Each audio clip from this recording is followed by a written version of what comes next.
ओम श्री कृष्णाय नमः। ओम श्री मधुसूदनाय नमः। श्री द्वारिकाधीशाय नमः। साथियों, जय श्री कृष्ण। मैं विनोद दुबे, विनोद प्रहरी यूट्यूब चैनल के माध्यम से भगवान श्री कृष्ण के अद्भुत अलौकिक चरित्रों पर प्रकाश डालने का प्रयास कर रहा हूँ। हमारे समस्त देशवासी भाई लोग, बहनें, माताएं, साथ ही साथ जो बुज़ुर्ग लोग हैं एवं हमारे गुरुदेव महाराज भगवान आशुतोष, वेद माता सरस्वती, गायत्री मैया सब मिल करके हमें आशीर्वाद दें कि हम इस महाअभियान को इसी प्रकार से, इसी तरह से निरंतर लेकर के अनवरत चलते रहें और आप सबका सदा प्यार, उदार आशीर्वाद हमें प्राप्त होता रहे। जय जय श्री कृष्ण। साथियों, आज के इस प्रसंग में हम नारद जी के पूर्व चरित्र का शेष भाग जो है इस प्रसारण के माध्यम से प्रसारित करने की कोशिश कर रहा हूँ। भगवान का चरित्र, भगवान का कार्य तो बहुत लंबा चौड़ा है, हमारी बुद्धि नहीं है, लेकिन फिर भी मैं प्रयास कर रहा हूँ, कोशिश कर रहा हूँ कि हमारे दीनानाथ जी हमें सद्बुद्धि दें, ज्ञान दें, जिससे इस महा ग्रंथ को अपनी वाणी में आप सबके सहयोग एवं आशीर्वाद से दूर दराज तक इसे पहुंचा सकूं, इसे पेश कर सकूं, लोग इसे देखें और अपने जीवन में इन अद्भुत अलौकिक विचारों को धारण करें। जय जय श्री कृष्ण। आज 6वां अध्याय हम अपने बंधुओं को सुनाने चल रहा हूँ, तो समस्त भाइयों की एक बार फिर जय हो।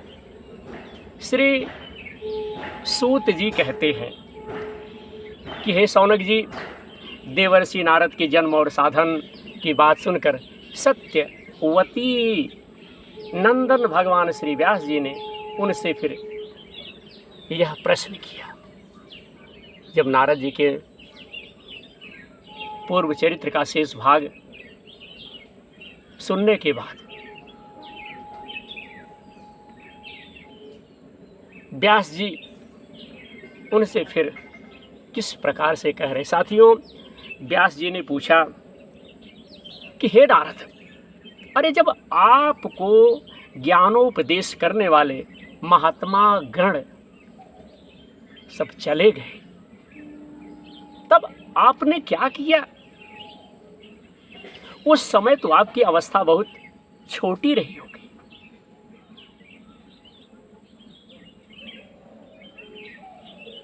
हे स्वयंभू, आपकी शेष आयु किस प्रकार से व्यतीत हुई, किस प्रकार से समाप्त हुई, खत्म हुई, और मृत्युलोक के समय आपने किस विधि से अपने शरीर का परित्याग किया?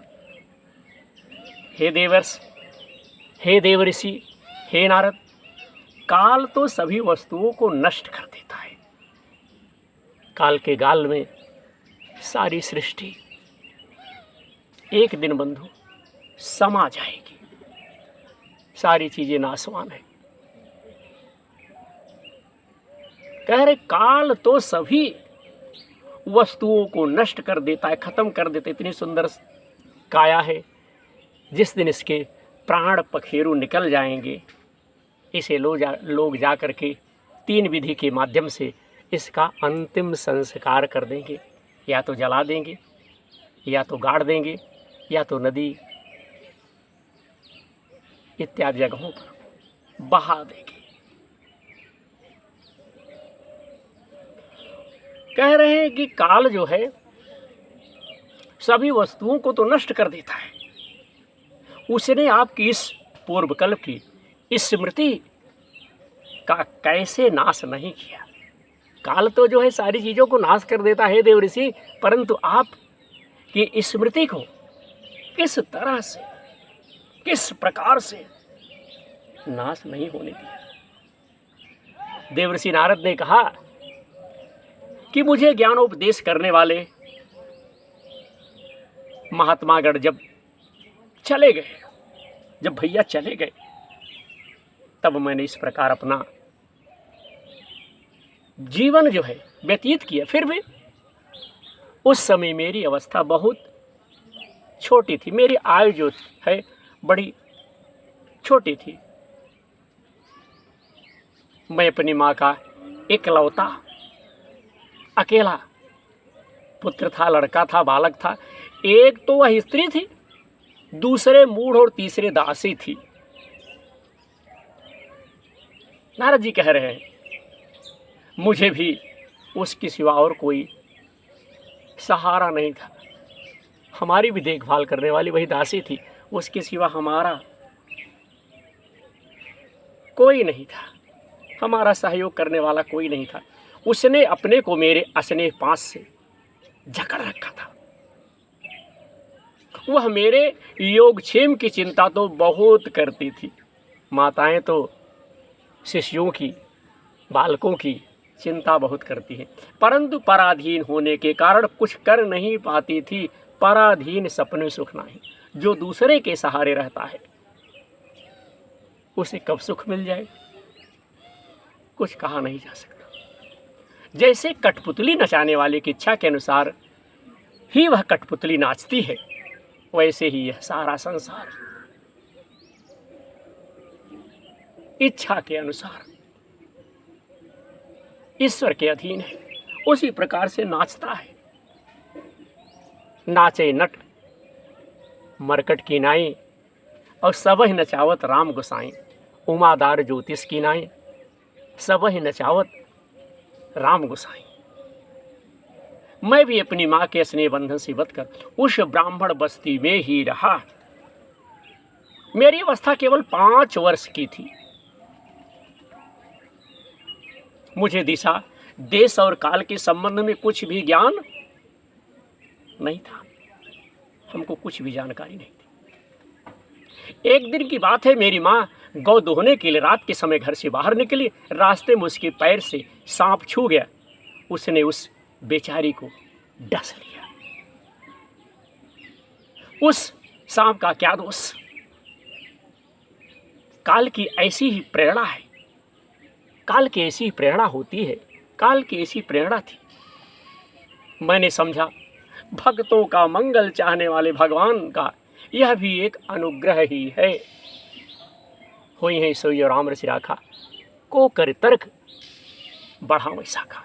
इसके बाद मैं उत्तर दिशा की ओर चल पड़ा। हरिओम नारायण। नारद जी कह रहे कि इसके बाद मैं उत्तर दिशा की ओर चल पड़ा।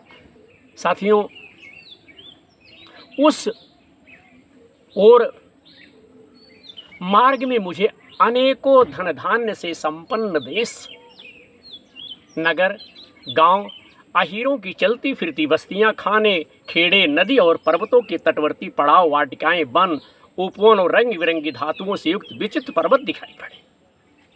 जब मैं चला तो तमाम चीज़ें दिखाई पड़ने लगी। कहीं कहीं जंगली वृक्ष थे जिनकी बड़ी बड़ी शाखाएं हाथियों ने तोड़ डाली थी।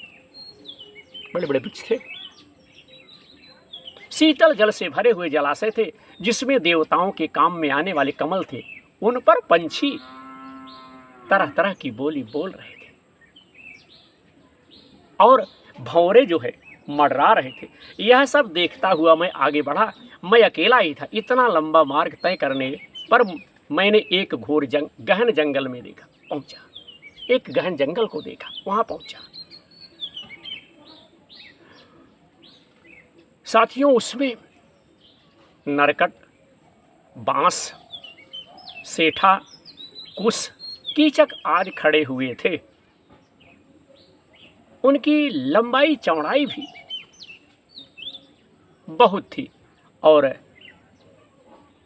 वह सांप, उल्लू, सियार, गीदड़ आदि भयंकर जीवों का घर हो गया था। वह जंगल जो था उसमें बड़े ही खतरनाक जानवर रहते थे, और साथ ही साथ वह देखने में बड़ा ही भयानक लगता था। नारद जी बता रहे हैं कि वह देखने में बड़ा ही भयानक था। चलते चलते मेरा शरीर और इंद्रियां शिथिल हो गई थी, हम थक गए थे। हमारी इंद्रियां जो है चलते चलते थक गई थी, शिथिल हो गई थी। मुझे बड़े जोर की प्यास लगी थी। भूखा तो था ही, साथ ही साथ भूख भी थी। वहां एक नदी मिली, उसके कुंड में मैंने स्नान, साथ ही साथ जलपान किया, जल को ग्रहण किया, पिया, आचमन किया। इससे मेरी थकावट जो है मिट गई। साथियों, होता क्या है कि स्नान, मान लीजिए आप कोई गृह कार्य किए हुए हैं, परिश्रम कोई किए हुए हैं, तो जब आप परिश्रम करके आते हैं, स्नान ध्यान कर लेते हैं, तो कुछ आपकी थकान जो है निर्मल हो जाती, मीठी हो जाती, कम हो जाती है, साधारण हो जाती, हल्की हो जाती है। वही नारद जी ने किया। जब स्नान ध्यान की तो उनकी थकान जो थी साथियों वह मिट गई। उस बिजन वन में एक पीपल के नीचे आसन लगा करके नारद जी कहरे में बैठ गया। साथियों, नारद जी एक आसन लगा कर बैठ गए। उन महात्माओं से जैसा मैंने सुना था, हृदय में रखने वाले, हृदय में विराज करने वाले, हृदय में रहने वाले, हृदय में बसने वाले परमात्मा के उसी रूप का मैं मन ही मन ध्यान करने लगा। नारद जी बता रहे साथियों, भक्ति भाव से वशीकृत चित्त द्वारा भगवान के चरण कमलों का ध्यान करते ही भागवत प्राप्ति की उत्कट लालसा से मेरे नेत्रों में आंसू छलछलाए आए। मेरे आंसू आंखों में आ गए और हृदय में धीरे धीरे भगवान प्रकट हो गए, पैदा हो गए हमारे। हे व्यास जी, उस समय प्रेम भाव के अत्यंत उद्रेक से मेरा रोम रोम पुलकित हो उठा। हृदय अत्यंत शांत और शीतल हो गया था। उस आनंद की बाढ़ में मैं ऐसे डूब गया कि मुझे अपना और ध्येय वस्तुओं का तनिक भी ज्ञान ना रहा। जय श्री कृष्ण। भगवान का वह अनिर्वचनीय रूप समस्त शोकों को नाश करने वाला और मन के लिए अत्यंत लुभावना था। सहसा उसे ना देख मैं बहुत ही विकल हो गया, चिंतित हो गया और अनमना सा बिना मन के होकर मैं अपने आसन से उठ करके खड़ा हो गया। हरिओम नारायण। जय श्री कृष्ण। साथियों, नारद फिर कहते हैं कि मैंने उस स्वरूप का दर्शन फिर से करना चाहा, किंतु जिस रूप को हमारे हृदय में देख करके शांति प्राप्त हुई, मैं उसी रूप को फिर देखना चाहता था। मेरी लालसा जो थी और तीव्र उठी। मैं उसी रूप का फिर से दर्शन करना चाहता था, किंतु मन को हृदय में समाहित करके बार बार दर्शन की चेष्टा करने पर भी मैं उसे नहीं देख सका। मैं अतृप्त के समान हो उठा। उस रूप को देख करके हमारा हृदय जो है भरा नहीं।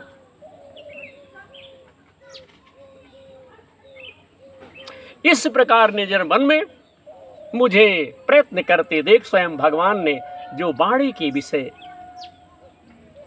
नहीं है, बड़ी गंभीर और मधुर वाणी से मेरे शोक को शांत करते हुए कहा। भगवान ने कहा, शांत करते हुए कहा कि खेद है कि इस जन्म में तुम मेरा दर्शन नहीं कर सकोगे। जिनकी वासनाएं पूर्णतया शांत नहीं हो गई हैं, उन अधकचरे योनियों को मेरा दर्शन अत्यंत दुर्लभ है। जय जय श्री कृष्ण। अत्यंत दुर्लभ है। हे निष्पाप बालक, तुम्हारे हृदय में मुझे प्राप्त करने की लालसा जागृत करने के लिए ही मैंने एक बार तुम्हें अपने रूप की झलक जो है दिखलाई है। मुझे प्राप्त करने की आकांक्षा से युक्त साधक धीरे धीरे हृदय की संपूर्ण वासनाओं का भली भांति त्याग कर देता है। हृदय में जो तमाम गंदे विचार रहते हैं, भगवान को प्राप्त करने के लिए उन विचारों का मित्रों परित्याग कर देना पड़ता है, त्याग देना पड़ता है। जय जय श्री कृष्ण।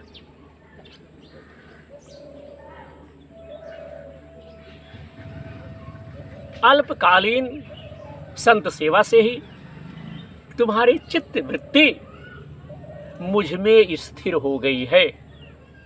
भगवान ने कहा अब तुम इस प्राकृत मलिन शरीर को छोड़ करके मेरे पार्षद हो जाओगे। मुझे प्राप्त करने का तुम्हारा दृढ़ निश्चय कभी किसी प्रकार नहीं टूटेगा। मुझे तुम प्राप्त करने का जो निश्चय किए हो यह टूटेगा नहीं। समस्त सृष्टि का प्रलय हो जाने पर भी मेरी कृपा से तुम्हें मेरी स्मृति बनी रहेगी। जय श्री कृष्ण। जय हो द्वारिकाधीश की। आकाश के समान अव्यक्त सर्वशक्तिमान महान परमात्मा इतना कह करके मित्रों चुप हो गए, शांत हो गए। उनकी इस कृपा का अनुभव करके मैंने उन श्रेष्ठों से भी श्रेष्ठतर भगवान को सिर झुकाकर प्रणाम किया, नमस्कार किया। तभी से मैं लज्जा संकोच छोड़कर भगवान के अत्यंत रहस्यमय और मंगलमय मधुर नामों और लीलाओं का कीर्तन और स्मरण करने लगा। अस्पृहा मद मत्सर मेरे हृदय से पहले ही निवृत्त हो चुके हैं। जय श्री कृष्ण। अब मैं आनंद से काल की प्रतीक्षा करता हुआ इस पृथ्वी पर विचरने लगा, घूमने लगा। जय श्री कृष्ण। मैं विनोद दुबे, आपका भाई, पवित्र पावनी देवभूमि, कर्मभूमि, तपोभूमि, जन्मभूमि उत्तर प्रदेश से श्रीमद् भागवत महापुराण का जो है इस समय प्रसारण विनोद प्रहरी यूट्यूब चैनल के माध्यम से कर रहा हूँ और समस्त देशवासियों से निवेदन करता हूँ, समस्त भाइयों से निवेदन करता हूँ, प्रार्थना करता हूँ कि भगवान के इस कार्य में आप लोग जुड़िए, सहयोग कीजिए, अपना आशीर्वाद दीजिए। इसलिए कि यह भगवान का चरित्र विनोद दुबे का ही अकेला चरित्र नहीं है। यह कथा सबके कल्याण के लिए है, सबकी भलाई के लिए, सबके उद्धार के लिए है, सबके भक्ति मार्ग की कथा है। साथ ही साथ भगवान देवकी नंदन की कथा, द्वारिकाधीश की कथा तो और पुनीत है। इस कथा को सुनने से, पढ़ने से असाध्य जो बीमारी है वह समाप्त हो जाती है, वह खत्म हो जाती है। श्रीमद् भागवत महापुराण कोई साधारण कथा नहीं है जो इस समय आपके इस यूट्यूब चैनल के माध्यम से प्रसारित की जा रही, कोई साधारण कथा नहीं है। साथियों, एक बात मैं अपने भाइयों से और बताना चाहता हूँ कि मैं कथा कभी भी काट छांट करके थोड़ा सा इस सर का, थोड़ा सा उस सर का, थोड़ा से यहाँ की कथा, थोड़ा से वहाँ की कथा, मैं कभी भी नहीं कहता। मैं जिस कथा को कहता हूँ, जिस चरित्र को कहता हूँ, एक तरफ से मैं कट पिट नहीं करता। इसलिए हम यह कथा ग्रामीण क्षेत्र से जनमानस के सहयोग के लिए कर रहा हूँ, जनमानस के कल्याण के लिए कर रहा हूँ। साथ ही साथ सबकी भलाई के लिए। हमारे कहने का मतलब यही है। इस कथा से विनोद दुबे का ही कल्याण नहीं होगा, अपितु समूचे देश का, समूचे विश्व का इस कथा से बंधु कल्याण होगा। जय जय श्री कृष्ण। व्यास जी कह रहे हैं कि मैं विचरने लगा, फिर कहने लगे कि हे व्यास जी, इस प्रकार भगवान की कृपा से मेरा हृदय क्या हुआ, शुद्ध हो गया। हमारा हृदय जो है तो क्या हुआ भैया, शुद्ध हो गया। आसक्ति जो है मिट गई, खत्म हो गई, चली गई, और मैं श्री कृष्ण परायण हो गया। जय जय श्री कृष्ण। कुछ समय बाद जैसे एकाएक बिजली कौंच जाती है, एकाएक जिस प्रकार से बिजली चमक जाती है, वैसे ही अपने समय पर मेरी मृत्यु आ गई। मृत्यु तो किसी के बस में नहीं रहती। मृत्यु तो सबको एक दिन अपना ग्रास बनाती है, चाहे राजा हो, चाहे प्रजा हो, चाहे कथावाचक हो, चाहे भैया जो भी हो। मृत्यु तो एक दिन निश्चित तौर पे अपना ग्रास बनाएगी, चाहे कितना भी तपस्वी बड़ा हो। हरिओम, जय श्री कृष्ण। तो वही मैं कह रहा हूँ भैया कि भगवान की कृपा से मेरा कह रहे हैं कि मेरा हृदय जो है शुद्ध हो गया, आसक्ति मिट गई और श्री कृष्ण पारायण हो गया। कुछ समय बाद जैसे एक बिजली कौंच जाती है, वैसे ही अपने शरीर पर मेरी मृत्यु आ गई। मुझे शुद्ध भागवत पार्षद शरीर प्राप्त होने का अवसर आने पर प्रारब्ध कर्म समाप्त हो जाने के कारण 5 भौतिक शरीर नष्ट हो गए। कल्प के अंत में जिस समय भगवान नारायण एकार्णव प्रलयकालीन समुद्र के जल में शयन करते हैं, उस समय उनके हृदय में शयन करने की इच्छा से इस सारी सृष्टि को समेटकर ब्रह्मा जी जब प्रवेश करने लगे, जाने लगे, हलने लगे भैया, तब उनके श्वास के साथ मैं भी उनके हृदय में कह रहे, तब मैं भी उनके हृदय में प्रवेश कर गया। 1 सहस्त्र चतुर्युगी बीत जाने पर जब ब्रह्मा जगे और उन्होंने सृष्टि करने की इच्छा की कि अब सृष्टि की रचना की जाए, सृष्टि करने की इच्छा की, तब उनकी इंद्रियों से मरीचि आदि ऋषियों के साथ मैं भी प्रकट हो गया। मैं भी जब भैया साथियों कह रहे कि मरीचि आदि ऋषियों के साथ मैं भी प्रकट हो गया, मैं भी पहुंच गया, उपस्थित हो गया, आ गया, तभी से मैं भगवान की कृपा से वैकुंठादि में और तीनों लोकों में, बाहर और भीतर, बिना रोक टोक के विचरण किया करता हूँ। नारद जी जहाँ जाते हैं, नारद जी को कोई रोकता नहीं है, कोई टोकता नहीं है, कोई उनसे प्रश्न नहीं करता। नारद जी के मन में जो इच्छा रहती है वह तुरंत कह देते हैं। और क्या होने वाला है, क्या होने वाला है, कैसे होने वाला है, किस प्रकार से देवताओं का हित हो, किस प्रकार से मनुष्यों का कल्याण हो, नारद जी इसके लिए भी साथियों प्रयत्न करते, प्रयास करते हैं कि जिस प्रकार से मनुष्यों का कल्याण हो, नारद उसके लिए भी अग्रसर रहते। जय श्री कृष्ण। तो कह रहे हैं कि भैया मैं बिना रोक टोक के तीनों लोकों में भ्रमण किया करता हूँ। मेरे जीवन का व्रत, हमारा मुख्य उद्देश्य क्या है, भगवान का भजन करना। अखंड रूप से भगवान का भजन जो है, कीर्तन जो है, भगवान की आराधना स्मरण जो है, अखंड रूप से जो है चलता रहे। भगवान की दी हुई इस स्वर ब्रह्मा से विभूषित वीणा पर तान छेड़ कर मैं उनकी लीलाओं का गान करता हुआ, उनके चरित्रों का बखान करता हुआ सारे संसार में विचरता हूँ, टहलता हूँ, घूमता हूँ।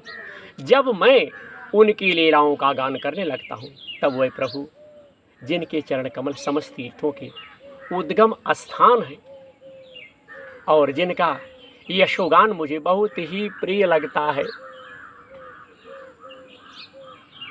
बुलाए हुए की भांति तुरंत मेरे हृदय में आकर के दर्शन देते हैं। जब मैं बुलाता हूँ तो तुरंत ही भगवान क्या है, आकर के हमें दर्शन दे देते हैं। जय श्री कृष्ण। जिन लोगों का चित्त, जिन लोगों का विचार निरंतर विषय भोगों की कामनाओं से आतुर हो रहा है, उनके लिए भगवान की लीलाओं का कीर्तन संसार सागर से पार जाने का जहाज है। यह भगवान की कथा क्या है? जहाज है। जैसे इस पार से उस पार जाना है, सबसे बढ़िया मार्ग है भगवान की कथा। तो साथियों, यह भगवान की कथा जो है क्या है? जहाज है। पार संसार सागर से पार जाने का है जहाज है। यह मेरा अनुभव है। नारद जी कह रहे हैं कि यह जो है हमारा अनुभव है। काम और लोभ की चोट से बार बार घायल हुआ हृदय श्री कृष्ण सेवा से जैसी प्रत्यक्ष शांति का अनुभव करता है, यम नियम आदि योग मार्गों से वैसी शांति नहीं मिल सकती। हे व्यास जी, आप निष्पाप हैं।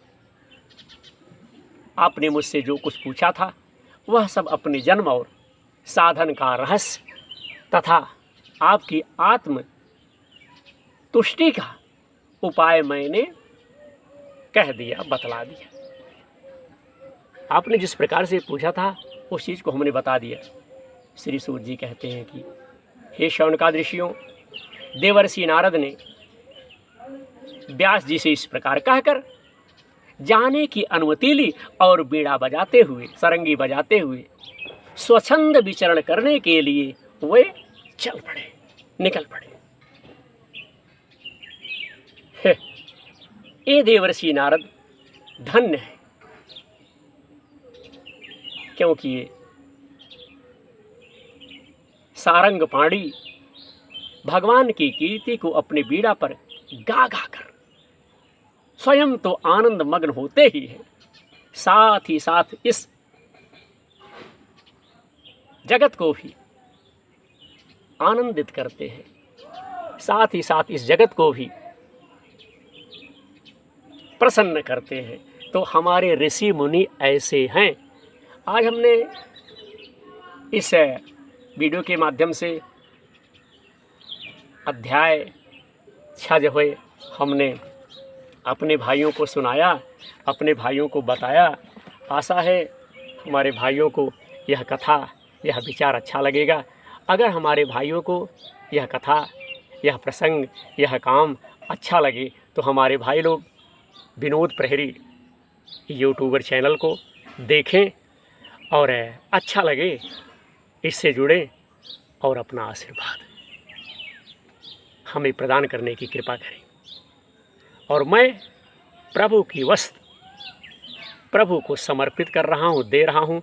अब इस कथा का मान करना, सम्मान करना, इसे पढ़ना, इसे देखना, इसे सुनना, इसमें जो चीज़ें भगवान के विषय में बताई गई है उसे धारण करना अब हमारे देशवासियों के ऊपर है, हमारे बंधुओं के ऊपर है, हमारे भाइयों के ऊपर है कि किस प्रकार से इस कथा का आदर करते हैं, सत्कार करते हैं, सम्मान करते हैं, प्रेम करते हैं और अपने जीवन में धारण करते हैं।